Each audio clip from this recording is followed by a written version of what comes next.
Welcome to the Tech Egg. Don't get scrambled. Enjoy the video. In this video, I will explain how to reset your Nissan Armada's computer. First, locate your vehicle's battery and disconnect the negative terminal. You'll want to leave it disconnected for at least 1 minute to ensure a full power cycle. This simple step helps clear out any stored error codes and resets the computer's adaptive learning, which can resolve many common issues. Always make sure your vehicle is completely off before you begin working with the battery. Once the minute has passed, securely reconnect the negative battery terminal. Next, start your Armada's engine and let it idle for about 10 minutes.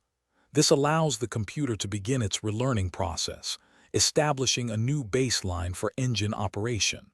After idling, drive your vehicle as you normally would. The computer will continue to adapt and optimize performance based on your driving style. If you still notice warning lights or unusual behavior after the basic reset and driving cycle, it's time to investigate further. An OBD2 scanner can be very helpful here, as it reads specific trouble codes that pinpoint underlying problems.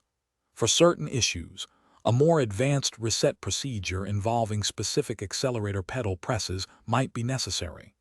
These methods can be very precise, so follow instructions carefully.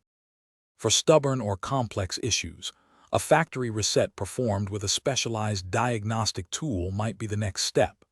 This can clear deeper adaptive memory.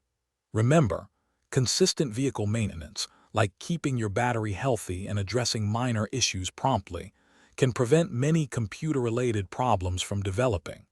And speaking of great deals, make sure to check the description below for a link to the new Kindle Paperwhite, along with other fantastic offers. Thanks for watching and drive safely. Thanks for watching. Consider subscribing if I helped unscramble your problems.